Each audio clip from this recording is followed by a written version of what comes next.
This all started when dating apps were just beginning to make waves in the social scene. They were mainly known for casual dating and hookups. I was drawn into trying them out, probably due to a mix of curiosity and social pressure. Plus, seeing friends having success with these platforms made it seem like a harmless way for single people to meet others. Like most people at the time, I'd heard all the horror stories and urban legends about online dating, so I was definitely aware of the risks. This made me cautious, and I took extra precautions when interacting with strangers on these apps. I've always had a slight fear of men, so these platforms felt like a safety net, creating some distance between me and potentially dangerous situations. One day, I matched with a guy named Mike. He seemed harmless enough. His photos were cute, and his profile quote, "just a nice guy looking for his other half," caught my attention. We immediately started chatting, and our conversation quickly became friendly and heartwarming. We were hanging on to each other's every word. For someone like me, it felt like a genuinely passionate exchange, exciting, but not sexual in nature.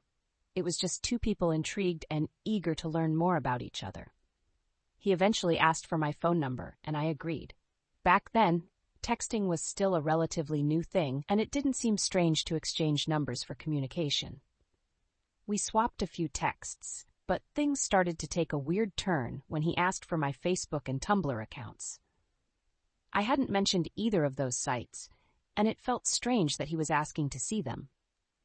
Looking back, I realize how naive I was to trust him. Sharing my social media accounts back then was one of the precautions I took. Having my personal accounts meant he could learn too much about me. I didn't mind him having my phone number, but sharing my social media felt too personal. I wasn't comfortable with that, so I told him I wasn't ready to share that info. He laughed it off and made an odd comment, saying, "That's okay, I'm a spy. I already know everything I need to know about you." I tried to laugh it off, thinking he was joking, but his tone suggested he wasn't. My stomach started to knot up. The conversation was getting too weird and too familiar. I wished I hadn't given him my number at all. Come to think of it, I really had no idea who could have been on the other side of the texts. As we continued texting, the situation only got worse and more uncomfortable. He started mentioning details about my life, my last name, the street I lived on, even the school I went to when I was younger. I couldn't shake the chills running down my spine, trying to figure out how he knew so much about me. It seemed too random to be a coincidence. Of course, I wanted to believe his spy comment was real, but logically, I knew that couldn't be the case. He had somehow found this out through other means, and I had no idea how. The more we texted, the more things spiraled. The texts got creepier and more obsessive as time went by. One message that really stuck with me was, "You're a good girl." I recoiled reading that. It felt gross and wrong. I put my phone down and decided to watch TV to distract myself. But when I checked my phone again, there were even more unsettling messages. He was confessing his love for me and declaring that I would soon be his wife. He even asked for provocative photos, and that's when I drew the line. I started calling him a creep. His response? Laughter, all in capital letters.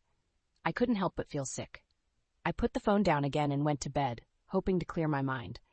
But when I woke up, I was met with hundreds of texts from him. More laughter, more name-calling, again in capital letters.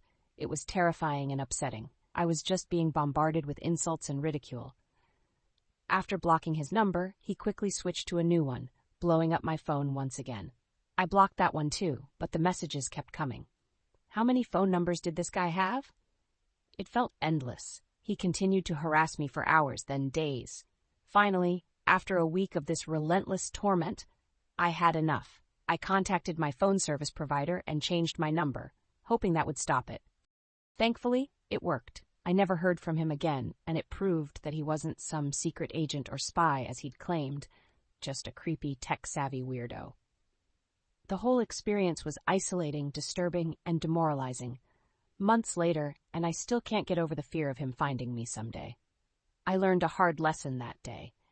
Never, ever hand out your phone number to strangers on dating apps.